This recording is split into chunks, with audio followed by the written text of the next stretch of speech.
Hey guys, it's Chris with Bourbon Smoke Woodworking and Restoration.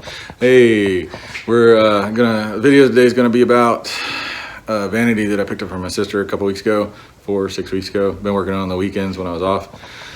There we go, it's a little sneak peek of it. Belonged to my grandmother, great-grandmother, great-great-grandmother, my grandmother's grandmother. I don't know how many greats that is. So we're gonna start the video here in a second. It's gonna show you where we started, and it's gonna show you where we ended up. And if you like the video, please like, subscribe. I'm new to this, been doing this for just under a year, woodworking and restoration. So if you have any ways that I can improve or anything that you think that I could do better, just go ahead and leave a comment down below. Thanks. My next project. So what we got here is we have a Vanity.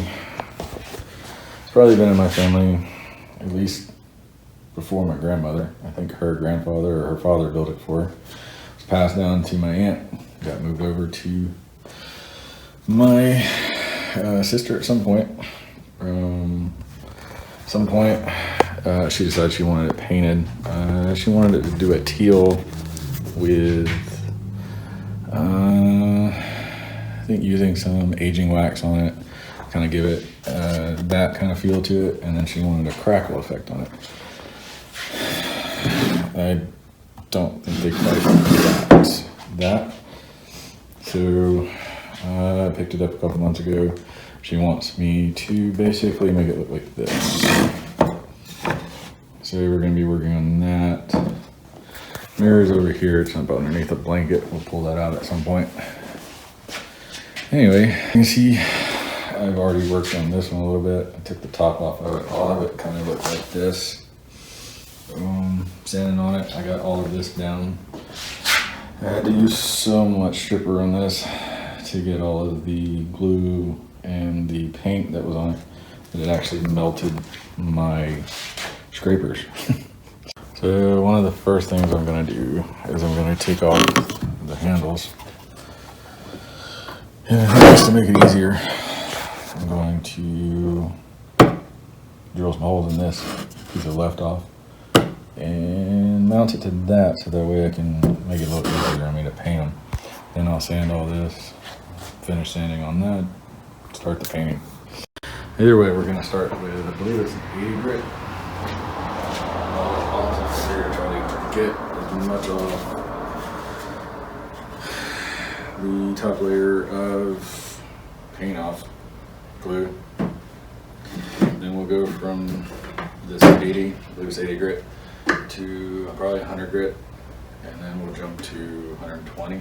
And once I get it down to 120, I'll go ahead and prime it, let everything dry, and then once we get the primer, probably 2-3 coats of primer. Once I get 2 or 3 coats of primer on it, I'll come back. I'll probably paint the gray on before I do anything else. And then I'll paint the insides of it probably last. That way I can make sure there's no accidental brush strokes.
here is what the mirror looks like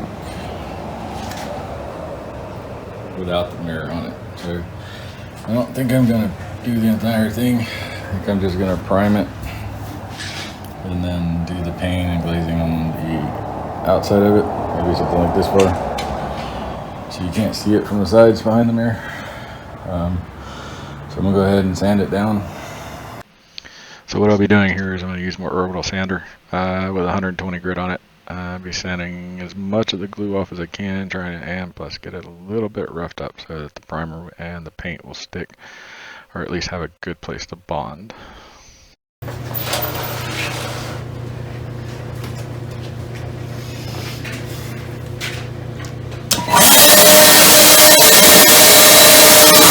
When I had off camera, I did another coat of primer on it. Everything seems to be looking all right. We're gonna go ahead and paint these. So what we're gonna be using is Rust-Oleum Serenity Blue for the inside of the drawers, and Krylon Ultra Matte Misty Gray for the outside. And once we get the gray put on everything, we'll go ahead and do a glaze with some stain.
Before I decided to make a video,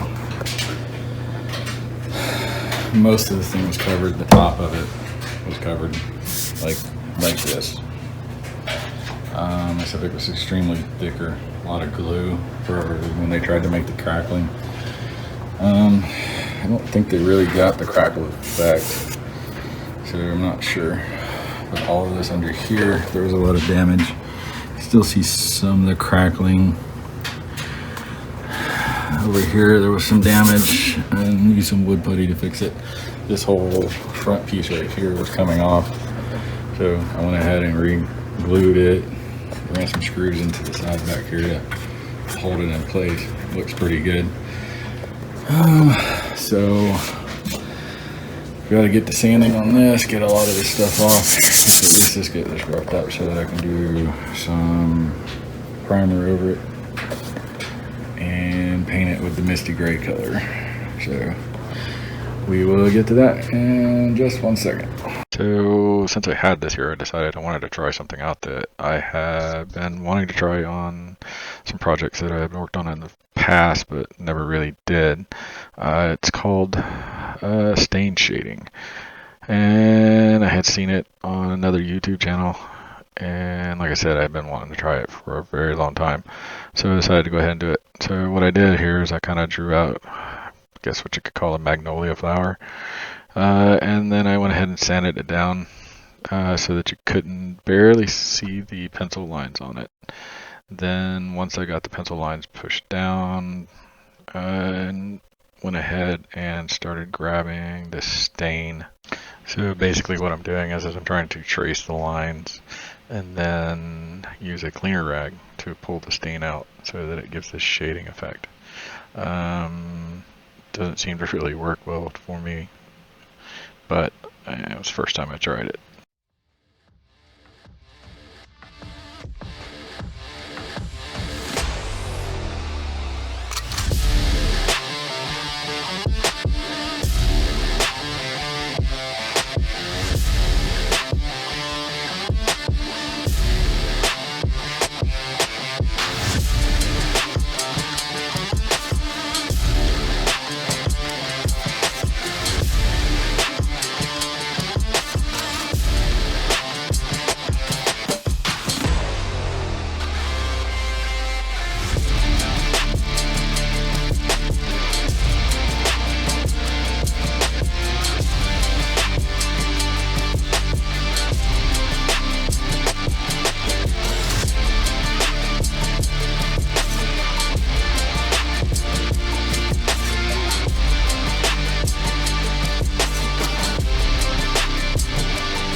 So right here about this point is where I realized I forgot to put the conditioner on to make sure I didn't get any really dark or blotchy spots on the wood when I stained it.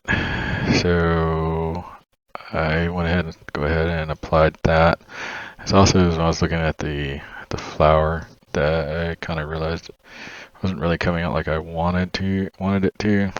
And I went ahead and texted a picture of it to my sister. She liked it. She decided that later on that she really didn't want it. Once I get the conditioner put on, I've got to let it sit for 10 minutes, 10 to 15 minutes or so, and then come back and go ahead and put the stain on it. And then eventually I'll go ahead and just fill all this in around here, but I wanted to play around with it a little bit, which you will probably see later on. So the stain color I'm using is a Bare Espresso. So once the conditioner was dry, I went ahead and wiped off any excess and started staining the top of it. The stain, once you put it on, the longer you leave it on, the darker it gets. I really didn't want to go too dark, so I went ahead and just immediately wiped it off as soon as I put it on. But I really didn't like that color either, so off camera I went ahead and did another 2 coats of it, each time letting it sit about 3 minutes until I got to the final color that I wanted. It came out pretty nice. Then I went ahead and just covered up the entire flower, so all of it would look exactly the same. At this point I went ahead and started priming the Vanity. I wanted to make sure that I covered up any places that the paint actually got sanded through to the paint to the bare wood, and because I didn't want anything to bleed through, all the oils in the wood will bleed through and the paint and leaving not so good looking spots. So I put that on there, making sure I covered any areas that looked like it was going to crackle. Went ahead and did 2 coats just to make sure.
So off camera I painted the vanity and the back of the mirror with the misty gray. What I'm going to attempt is, I believe, called stain layering. I'm going to work in small sections, starting with applying the espresso, letting it sit a few seconds, and then wiping it off. Then, as I come back with the special walnut made by Minwax, and I layer it over the espresso. The special walnut seems to reactivate the stain that is on the surface and allows the two to blend, creating tones of gray and dark browns.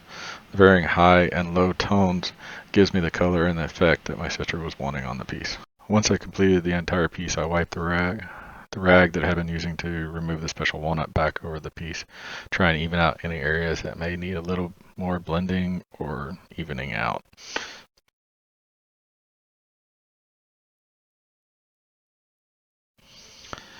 Moving on to the vanity, I use the same process of applying the espresso, then the special walnut, taking care to blend it till I get the tones that I want. Once I have about half of the vanity done, I put a drawer that I had sent a picture of to my sister as a sample. I put it in and then reblend the area to match it, and then I use that drawer as a reference for the rest of the piece.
And here's where I made a little bit of a mistake. I glazed the other 3 drawers separately from the vanity.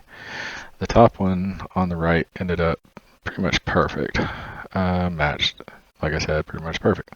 The bottom 2 absolutely did not match. So after I installed them, so I took the espresso and I wiped it on. I used it to darken it, and then used a cleaner rag and removed it until it matched the rest of the piece. And here is the finished product.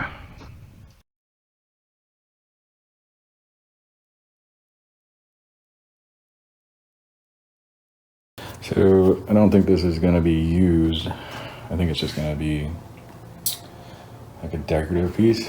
So, but I still want to protect the paint. So I think what I'm going to use is this Vanity triple thick water-based polyurethane. Normally I would use a foam brush to apply the polyurethane so as not to leave, brush marks. The fact that I was out of foam brushes at the moment and didn't really want to fight the traffic to go get some, I'll take my chances with a regular paintbrush. Hopefully if I don't overbrush, I should be able to limit the brush marks, and if there is any, I'll just say it was part of the design. So I'm going to go ahead and brush a coat of the polyurethane over the entire piece, and then after it's dried, I'm going to go ahead and sand the top down with some 120. I don't want anything that's too aggressive, or sorry, 220. Sandpaper, just lightly, and then I'll put a second coat over the top.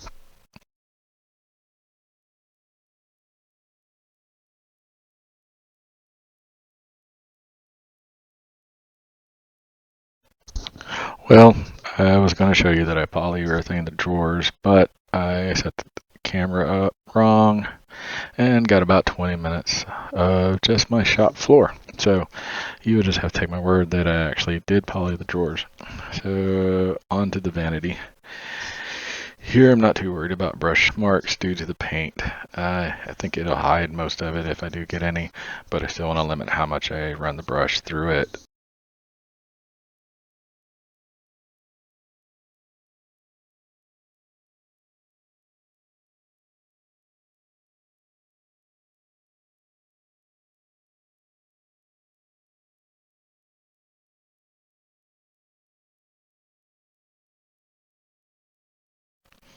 Here's a few other things I did off camera, and by saying off camera, what I really mean is I screwed up the angle or just forgot to press record. I painted the clips that hold the mirror on with an oil rubbed bronze paint, and I used copper gilding wax to kind of give it a little bit of a rustic look to them. I also used some modeling clay to make some kind of faux key thing. Don't really know what it's called, but I also painted it with the old road bronze and used the copper gilding wax on the highlights. So here it is, all completed. Hope that you enjoyed the video, and being that I'm new to this, if you have any suggestions or advice on how I can improve, please leave a comment below.